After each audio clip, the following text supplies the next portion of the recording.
내년부터 산재보험 가입 문턱이 낮아져 모든 1인 자영업자와 특수고용직 종사자들도 산재보험에 가입할 수 있는 길이 열립니다.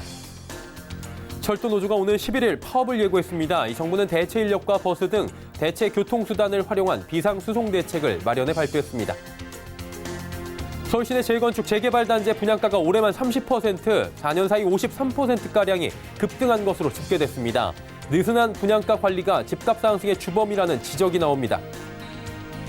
삼성전자가 D램 12개를 수직 연결하는 반도체 패키징 기술을 업계 최초로 개발했습니다. 역대 반도체 패키징 기술 가운데 가장 어려운 것으로 평가됩니다. 센 뉴스 플러스 시작합니다.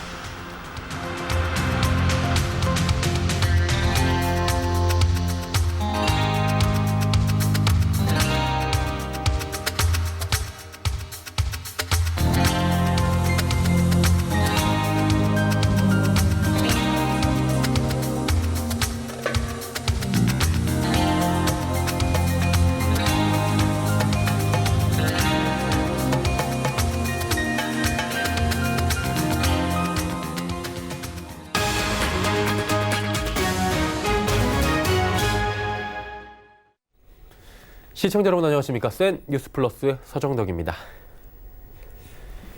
내년부터 모든 자영업자가 산재보험 혜택을 받을 수 있는 길이 마련됩니다. 더불어민주당과 정부, 청와대는 오늘 산재보험 사각지대 해소 방안 협의회에서 1인 자영업자의 산재보험 가입 시 업종 제한을 없애기로 결정했습니다. 또 화장품 방문 판매원, 미술 방문교사 등 20만 특수고용직 종사자들과 27만여 명의 화물차주도 산재보험에 가입할 수 있게 됩니다. 중소기업 사업주의 산재보험 가입 범위도 상시 노동자 50인 미만에서 300인 미만으로 확대될 예정입니다. 당정청은 산업재해 보상보험법 시행령을 내일 입법 예고하고 향후 특고 종사자들의 산재보험 적용 대상을 더욱 확대해 나가겠다고 밝혔습니다. 임금 교섭이 결렬되자 이 철도노조가 오늘 11일부터 14일까지 파업을 예고했습니다. 국토교통부는 출퇴근 광역전철, KTX 등의 대체 인력을 우선 투입해 열차 운행 횟수를 최대한 유지하는 내용의 비상수송 대책을 발표했습니다. 특히 오늘 14일 월요일 출근 시간대 혼잡을 피하고 화물열차 운행은 수출입 물품, 또 산업필수품 등 긴급 화물 위주로 수송이 이뤄지도록 한다는 방침입니다. 정부는 고속버스와 시외버스 등 대체 교통수단도 최대한 활용할 예정이고 지자체들도 지하철과 시내버스를 통한 비상수송에 나섭니다.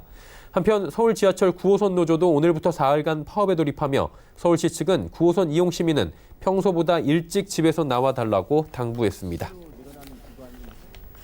재건축과 재개발 단지의 분양가는 집값 상승의 주범으로 거론됩니다. 서울 재건축 재개발 단지의 분양가가 4년 전보다 50% 이상 크게 뛴 것으로 나타났습니다. 특히 올해만 30% 가까이 급등했다고 합니다. 이 보도에 이하라 기자입니다. 국회 국토교통위원회 윤관석 의원에 따르면 서울시 재개발 재건축 단지의 올해 3.3제곱미터당 분양가 평균은 3,153만 원으로 집계됐습니다. 2015년과 비교해 4년 만에 53%나 오른 겁니다. 특히 올해는 역대급 상승폭을 기록 중입니다. 해마다 재건축 분양가 결정 사례가 있지 않았기 때문에 일괄 비교는 어렵지만 동대문의 경우 1년 새 무려 71%나 급등했습니다. 강남구의 분양가는 2015년 3,904만 원에서 4,751만 원으로 4년 동안 22% 올랐고 같은 기간 노원구는 41%, 성북구는 59% 뛰었습니다.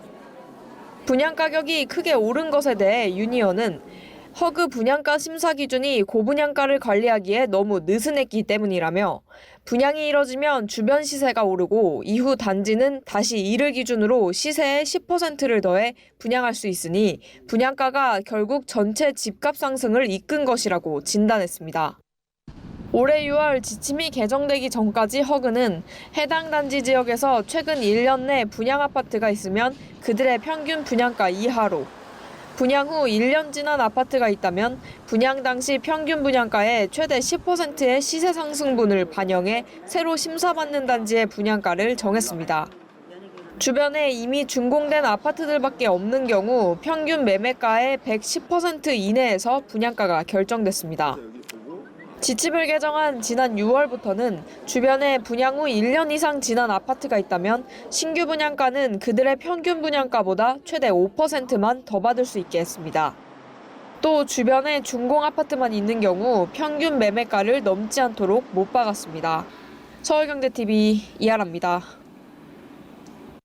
삼성전자가 D램 12개를 쌓아 수직으로 연결하는 최첨단 반도체 패키징 기술인 12단 3차원 실리콘 관통 전극 기술을 업계 최초로 개발했습니다.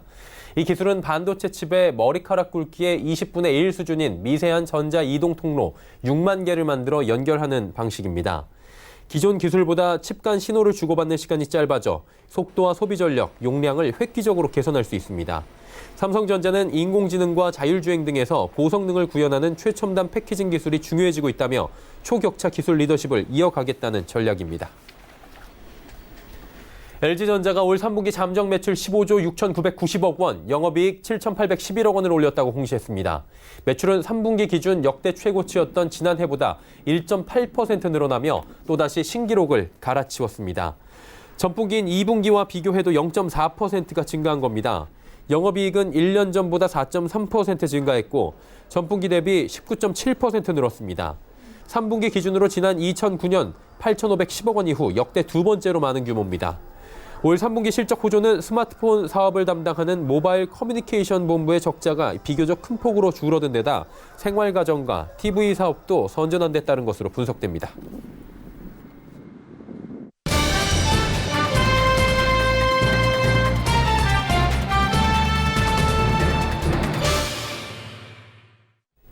매주 월요일은 증권부 기자와 함께 한 주의 증시 전망에 대해 이야기해보는 시간 갖고 있죠. 오늘은 증권부의 배요한 기자와 함께합니다. 어서 오세요. 네, 안녕하세요. 네, 지난주는 우리 증시가 하락세를 좀 보인 바가 있었는데 네. 오늘은 흐름이 어땠습니까?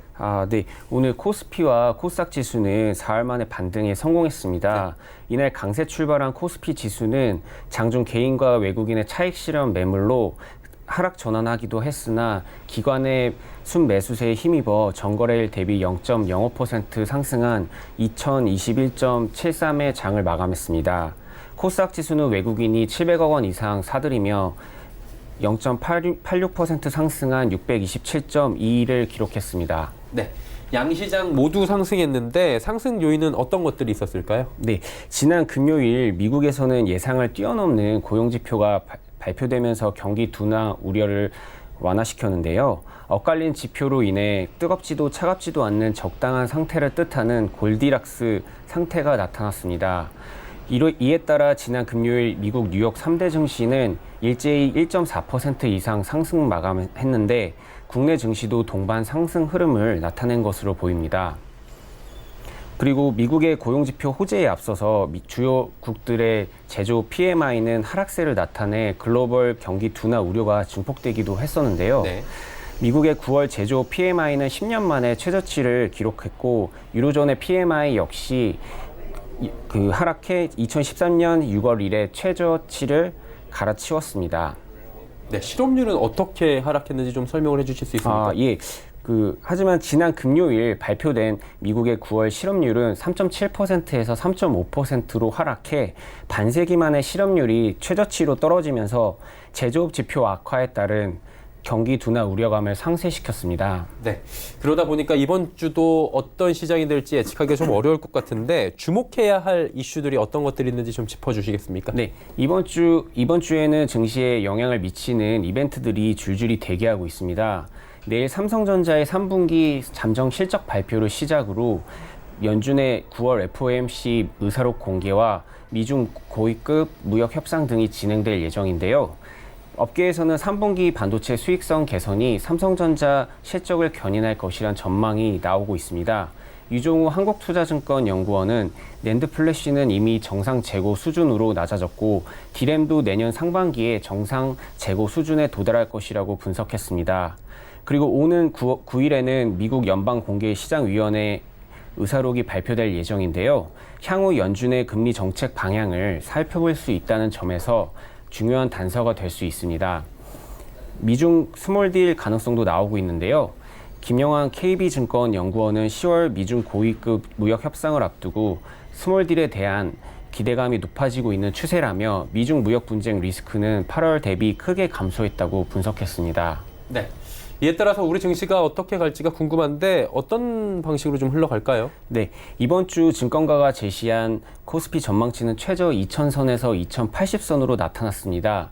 NH투자증권은 2000에서 2080선, 하나금융투자는 2000에서 2050선, 그리고 한국투자증권은 2000에서 2080선을 제시했습니다. 대체적으로 2000선을 지지할 것이라는 분석이 우세합니다. 네, 하단 2000선을 지지받으면서 짧게 움직일 것으로 지금 예측이 되고 있는 건데 이번 주에는 그렇다면 어떤 종목군을 좀 관심을 갖는 게 좋다고 하던가요? 네, 김대준 한국투자증권 연구원은 증시가 조정 압력에 노출돼 수익률 방어에 집중할 필요가 있다면서 높은 수익성을 바탕으로 안정적 흐름이 예상되는 종목에 관심을 가져봐야 한다고 추천했습니다. 김 연구원은 삼성전자, KTNG, 삼성전기, KMW, 펄어비스, SFA 등을 추천했습니다. 네. 3분기 어닝 시즌이 이제 내일부터 시작입니다. 오늘 LG전자가 있었고요. 삼성전자 실적 발표 내일 있는데 연준의 FOMC 의사록, 미중 고위급 무역 협상까지 증시에 영향을 미칠 만한 이벤트가 많은 한 주인 것 같습니다. 증권부 배요한 기자였습니다. 고맙습니다. 예, 감사합니다.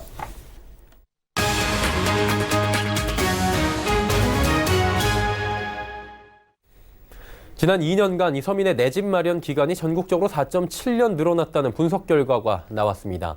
자유한국당 김상훈 의원실이 국토교통부 등에서 제출받은 자료를 토대로 지난 2015년 1분기부터 올해 2분기까지 소득 분위별 연소득 대비 주택 구매 가격 배수를 산출한 결과 전국 소득 하위 20%인 1분위 가구의 이 주택 구매 가격 배수는 현 정부가 출범한 2017년 2분기 16.4에서 올해 2분기 21.1로 늘어난 것으로 나타났습니다. 주택 구매가격 배수가 21.1이라는 것은 모든 소득을 저축한다고 가정해도 21년 1개월은 모아야 집을 살 수 있다는 뜻입니다. 이번 분석에 따르면 저소득층 서민 가구의 내 집 마련 기간은 2년 전과 비교했을 때 전국적으로 4.7년 늘어난 겁니다. 지난 4일 장 마감 이후 넷마블이 깜짝 실적 공시를 했습니다. 시장의 추정치를 뛰어넘는 호실적에 오늘 넷마블 주가는 상승 흐름을 이어갔습니다. 목표가 하향이 이어지던 넷마블이 기록한 깜짝 호실적. 호실적은 4분기에도 이어질까요? 이소영 기자입니다. 지난 4일 장마감 이후 넷마블은 잠정 실적을 공시했습니다. 넷마블이 밝힌 3분기 잠정 매출액은 6,198억 원, 영업이익은 860억 원으로 각각 전년 동기 대비 17.8%, 27.8% 상승한 수준입니다. 예상하지 못했던 타이밍과 시장 추정치를 넘는 실적에 시장에서는 깜짝 공시라는 평가가 나왔습니다. 넷마블의 깜짝 실적 공시는 주가 반등을 위한 노림수로 분석됩니다. 지난 7월과 8월만 해도 증권사들은 신작 모멘텀이 연기된 넷마블의 목표가를 하향 조정했고 공시가 있던 4일은 이틀 연속 주가가 4~5% 하락하던 시기였기 때문입니다. 증권사의 예측을 상회하는 실적 배경에는 중국 시장이 있었습니다. 스톤에이지M이라는 게임이 있는데 그거를 좀 과소평가했었던 것 같아요. 컨센서스에 좀 반영이 좀 덜 됐던 것 같고. 깜짝 실적 공시, 결과적으로 넷마블의 노림수는 통했습니다. 전 거래일 대비 7.44% 상승한 채 출발한 오늘 넷마블의 주가는 장중 한때 9% 가까이 올랐다가 4.81% 상승한 91,600원에 장을 마쳤습니다. 4분기 실적에 대해서는 신작에 주목하는 분석이 주를 이뤘습니다. 솔직히 4분기 때도 안 나오면 실적 전망치가 많이 빠지긴 하거든요. 또 11월 지스타 때 좀 신규 IP 같은 게 공개가 되지 않을까, 그런 부분들 중요할 것 같아요. 최 연구원은 특히 신작 출시가 연말로 갈수록 신작 매출이 4분기에 온전히 반영되지 못하기 때문에 10월 중에는 사전 예약이 실시돼야 한다고 말했습니다. 오는 10월 사전 예약 실시 여부와 11월 지스타 등 넷마블의 신작 출시에 관심이 집중되는 상황입니다. 서울경제TV 이소연입니다. 올가을 태풍이 연이어 한반도를 강타하며 침수 피해 등 차량 피해가 6천여 건에 달하는 것으로 나타났습니다. 손해보험협회 측에 따르면 태풍 링링과 타파, 미탁 등 3번의 태풍으로 인한 자동차 피해는 약 5,800건, 피해액은 189억 원에 육박한 것으로 집계됐습니다. 올가을은 추가로 태풍이 예상되는 데다 이미 자동차 보험 손해율이 100%에 육박한 상태라 손해보험업계 시름이 깊어지고 있습니다. 지난 8월 자동차 보험 손해율은 평균 97.4%로 특히 MG손보, 덕K손보 등 중소형사 손해율은 이미 100%를 넘어섰습니다. 통상 업계에서 손익분기점으로 여기는 적정 손해율은 78% 안팎입니다. 최근 술자리에서 맥주 테라와 소주 참이슬을 섞어 만든 이른바 테슬라가 인기라고 하죠. 증권가에서 깜짝 실적을 낼 것으로 주목받는 중소형주 역시 하이트진로가 꼽힙니다. 기존 참이슬의 지배력에 더해 신제품 테라, 진로 이즈백 등이 영향력을 강하게 확장하며 일본 불매운동의 반사이까지 얻고 있다고 합니다. 양한나 기자가 전해드립니다. 하이트진로에 대한 증권가의 기대감이 높아지고 있습니다. 하나금융투자는 하이트진로에 대해 3분기 중소형주 중에서 깜짝 실적 가능성이 높은 업체라며 고성장을 감안하면 3분기 550억 원 내외의 영업이익도 가능할 것이라고 밝혔습니다. 유안타증권은 하이트진로의 신제품이 주류로 안착되고 이 같은 구도가 상당 기간 고착화될 것이라고 판단했습니다. 유안타증권은 하이트진로가 3분기 전년 동기 대비 56% 증가한 457억 원의 영업이익을 달성할 것으로 전망했습니다. 실적 견인은 맥주 신제품 테라와 소주 신제품 진로 이즈백이 이끌었습니다. 유안타증권에 따르면 하이트진로의 맥주 부문 매출액은 테라의 호조에 힘입어 3분기 전년 동기 대비 228% 증가한 87억 원의 영업이익을 달성할 전망입니다. 소주 부문 역시 진로 이즈백의 수요 증가에 따라 3분기 영업이익은 전년 대비 49% 증가한 370억 원으로 전망됩니다. 일본 불매운동으로 타격을 입은 경쟁사의 반사이익 수혜를 입은 영향도 컸습니다. 메리츠 종금증권이 서울 강남과 여의도, 홍대 등 주요 지역에서 설문조사를 한 결과 테라의 점유율은 61%로 39%인 카스를 크게 웃돌았습니다. 유안타증권에 따르면 하이트진로의 소주 시장 점유율은 60%를 넘어섰고 특히 진로 이즈백의 물량이 시장 전체 10%까지 비중이 확대된 것으로 보입니다. 롯데칠성 소주 매출액은 3분기 역성장을 할 것 같아요. 단일 감정 여파라고 봐야 되는 거거든요. 지금 소주 신제품 효과, 맥주 신제품 효과, 여기에 경쟁사들이 상대적으로 고전하고 있는 점, 또 최근에 애국 테마도 좀 붙어 있잖아요. 이런 모든 부분들이 하이트진로의 외형 성장에 기여하고 있다 정도로. 서울경제TV 양한나입니다. 롯데 AMC가 오늘 기업 공개 간담회를 열고 투자처로서 롯데리츠가 가진 장점과 상장 후 계획에 대해 밝혔다고 합니다. 롯데리츠는 최근 진행한 수요 예측에서도 높은 경쟁률을 보이며 업계와 투자자들의 이목을 끌었는데요. 간담회 현장에 김성훈 기자가 다녀왔습니다. 롯데 쇼핑과의 지속적인 시너지를 창출하고 전략적인 부동산 관리를 위해서 리츠 제도가 가장 적절하다는 판단을 하였습니다. 그와 같은 판단에 따라서 이번 상장을 결정하게 되었습니다. 롯데 AMC가 롯데 리츠로 코스피 시장에 출사표를 던졌습니다. 롯데 AMC는 지난 3월 롯데지주가 100% 출자에 설립한 부동산 투자 운용 전문 기업입니다. 상대적으로 낮은 위험과 안정적인 수익률로 부동산 투자 회사 이른바 리츠가 주목을 받는 지금 롯데리츠 상장을 통해 국내 대표 리츠로 자리매김하겠다는 포부입니다. 롯데리츠는 롯데쇼핑이 보유한 백화점 4곳, 마트 4곳, 아울렛 2곳 등 총 10곳의 부동산에 투자하며 총 자산 규모는 1조 5천억 원에 달합니다. 롯데쇼핑의 경우 국내 대표 유통사 중 하나로서 업계 점유율과 경쟁력이 높은 만큼 롯데리츠도 안정적인 수익을 올릴 것이라는 분석이 나옵니다. 롯데리츠는 임대료 수익을 통해 6%대의 배당 수익을 제공할 예정입니다. 지난 7월 담보부사채 발행을 위해 받은 신용평가 결과 AA-로 높은 평가를 받았다는 점도 롯데리츠의 경쟁력으로 꼽힙니다. 지난달 말부터 이달 초까지 진행한 수요 예측에는 969개 기관이 참여해 358대 1이 넘는 경쟁률을 기록하기도 했습니다. 이달 말 상장 예정인 롯데리츠는 상장 성공 후 롯데쇼핑과 협의해 롯데쇼핑의 부동산 자산 비중을 높이고 장기적으로는 호텔 등 리테일 외 부동산 자산으로 투자 대상을 넓힐 계획입니다. 서울경제TV 김성훈입니다.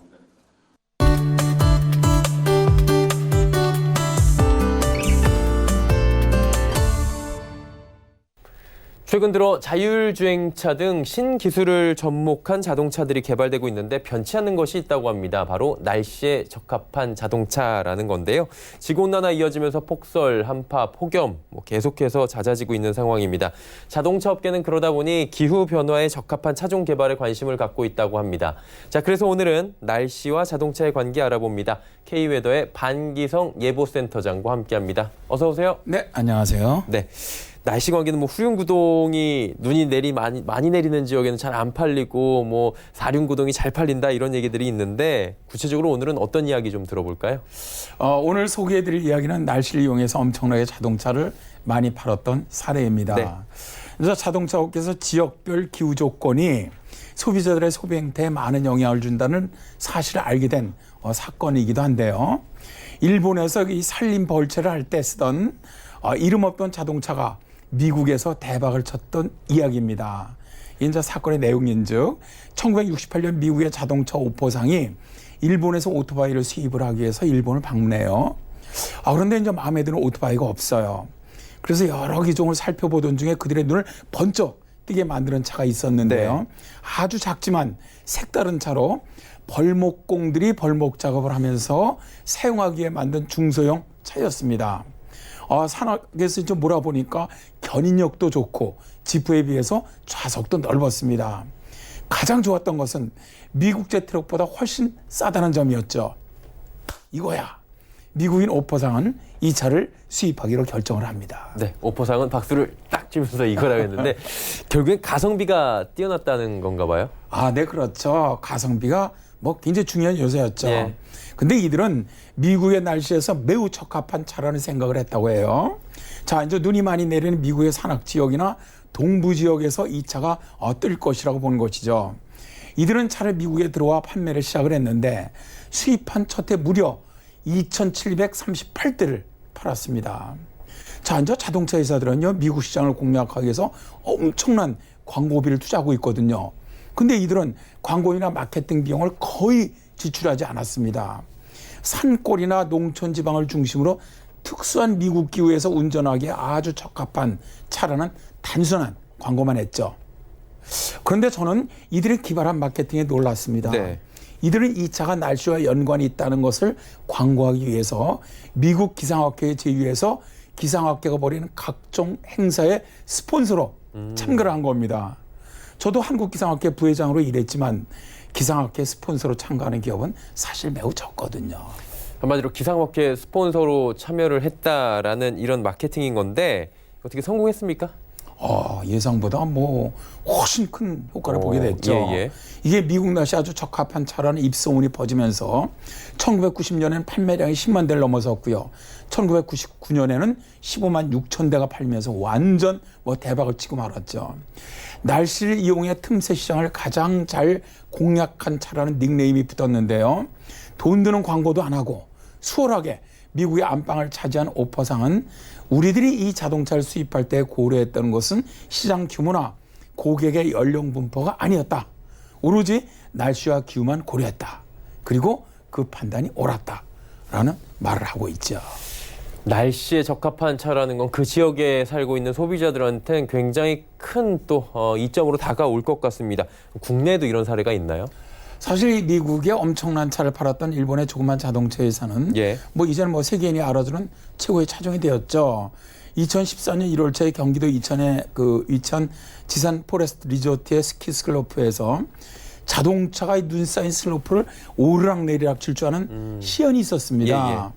바로 이 회사의 중형 세단이었는데요. 이들은 눈이 많은 지역에서 최적의 성능을 보인다는 것을 보여주었습니다. 자, 폭설이 많은 미국 동부 지역 소비자에게 최고의 차라는 평가를 받는 일본 자동차 회사의 날씨 마케팅 전략이 정말 얄밉도록 대단하다는 생각을 해봅니다. 네, 오늘은 날씨를 공략한 자동차 판매 사례들, 회사의 사례들까지 함께 이야기 나눠봤습니다. K웨더 반기성 예보센터장과 함께했습니다. 고맙습니다. 네, 감사합니다.